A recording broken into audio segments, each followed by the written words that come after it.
Tonight's headlines: NCR mayors recommend alert level 1. Pulse Asia warns against kalye surveys. Coronavirus cases in the country at 3,655,709. TUPAD and other programs exempted from Comelec ban. Amihan to affect parts of Luzon. Nadal wins Acapulco opener. And next administration to inherit Duterte's hard-won reforms. Good evening. Today is Wednesday, February 23, 2022. I am Elmer Navarro Manuel, and this is Tribune News on Q. Here are the stories for this evening. Metro Manila Council Chairman and Parañaque City Mayor Edwin Olivares disclosed that mayors in the National Capital Region have agreed to recommend the de-escalation of the region to Alert Level 1 from Alert Level 2 starting March 1, 2022. Under Alert Level 1, intra-zonal and inter-zonal travel shall be allowed without regard to age and comorbidities.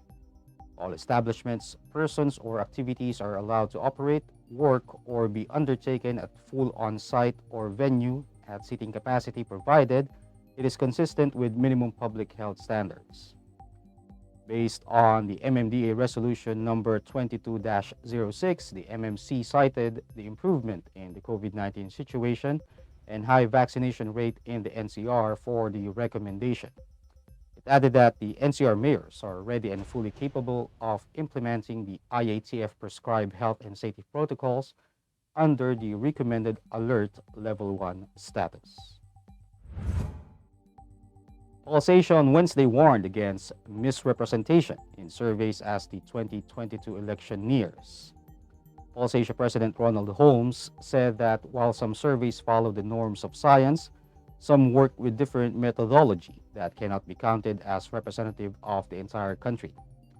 Holmes pointed out the survey done by interviewing people on the streets about their opinion, or kalye survey, cannot reflect the opinion of the public, and noted that the sampling of the survey respondents should be provided. Other research groups also noted that online surveys may not be representative of the population, as not all internet users are registered voters and respondents may use multiple accounts. The Department of Health reported 1,534 confirmed coronavirus disease cases on Wednesday to bring the total number of infections in the country to 3,655,709. This brought the active cases to 55,449, and of the total, 652 are asymptomatic, 50,258 are mild, 1,426 are severe, and 302 are in critical condition. The number of recoveries, on the other hand, rose to 3,544,283 after 2,729 patients recovered from the deadly disease. Death toll is now at 55,977 with 201 fatalities recorded. Latest data from the DOH also showed that 29% of the country's intensive care unit beds are utilized, while 16% of the mechanical ventilators are in use. Tribune News on Q will be back after these reminders.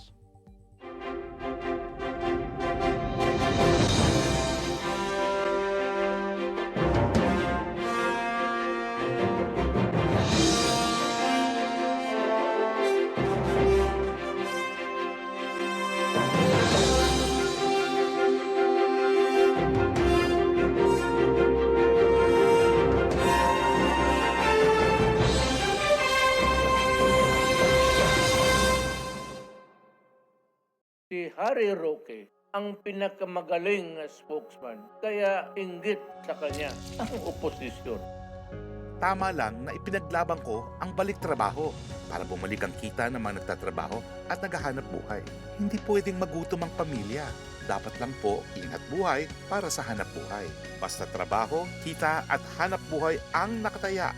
nasa harap niyo po ako. Ibigay natin ang tudong suporta kay Hari.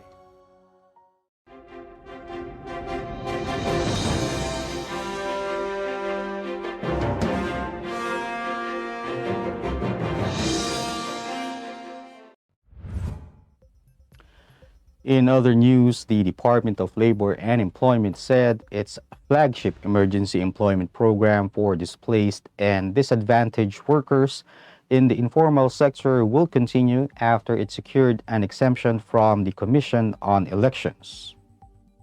According to DOLE Director Maria Karina Perida Trevilla of the Bureau of Workers with Special Concerns, the Comelec granted the request of Labor Secretary Silvestre Bello III for the exemption of $5 programs from the activities prohibited during the election period, including the Tulong Panghanap Buhay para sa Ating Displaced Disadvantaged Workers Program or TUPAD.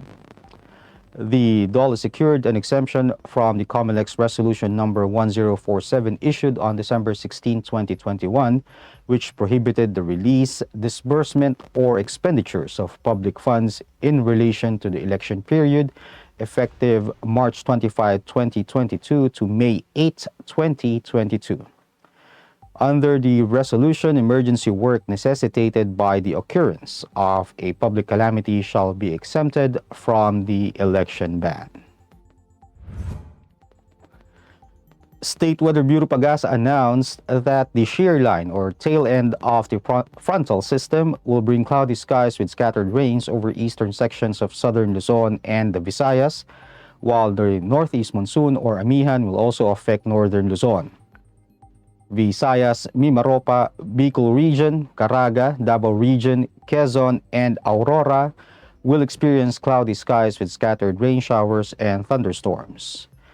Cagayan Valley will have cloudy skies with light rains due to Amihan, while Ilocos Region and Cordillera will experience partly cloudy to cloudy skies with isolated light rains. Metro Manila and the rest of the country will have partly cloudy to cloudy skies with isolated rain showers with possible flash floods or landslides during severe thunderstorms. In sports, Rafael Nadal matched his best career start to an ATP Tour season with a victory Tuesday in his first match since capturing the Australian Open title, reaching the second round of the Mexican Open.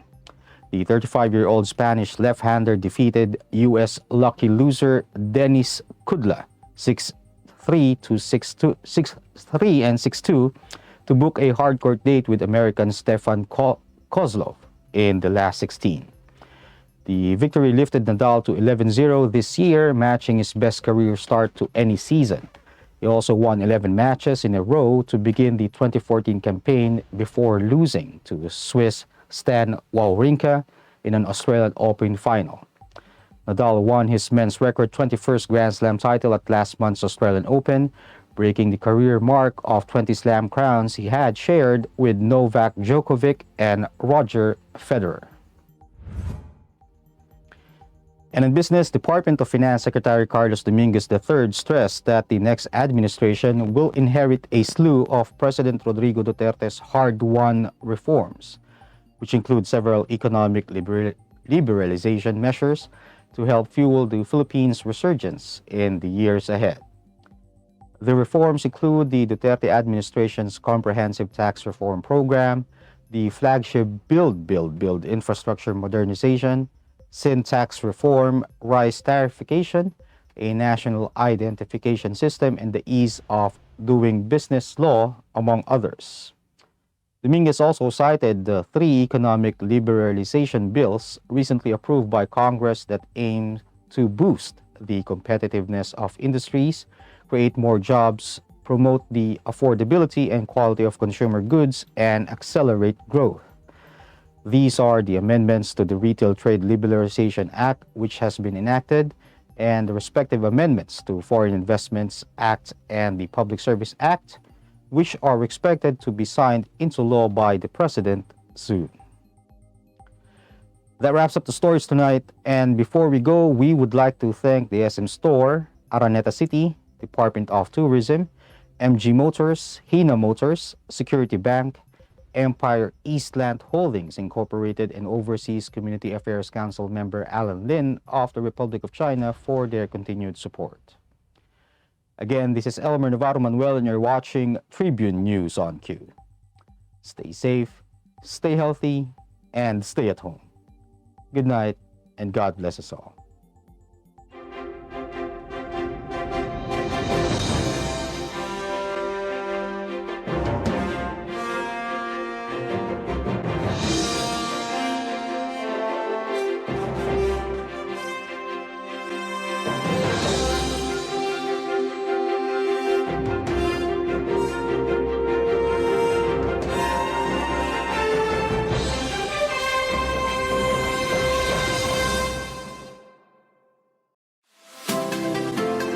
Magandang araw mga katribo! Narito na ang mga makakasama nyo tuwing umaga sa programang Gising Na. Roy Pelevelo, Atty. Lia Badillo Crisostomo, Vernon Velasco, Kim Sancha at Chirk Balagtas. Abangan ang programang Gising Na mula alas 8 hanggang alas 9 ng umaga sa Facebook page ng Daily Tribune. Ilabas na ang mainit na kape at samahan kami sa inyong pag-almusal, mga katribo. Simulan natin ang bawat umaga with good vibes sa mga informative and recreational segments ng aming programa. Maaari niyo rin ibahagi sa amin ang inyong opinion via Daily Tribune Facebook page at Tribune Now sa YouTube. Makichika na rin sa latest showbiz happenings, mga katribo. Kaya naman, magkita-kita po tayo mula Lunes hanggang Biyernes, alas 8 hanggang alas 9 ng umaga at magsama-sama po tayo sa Gising Na!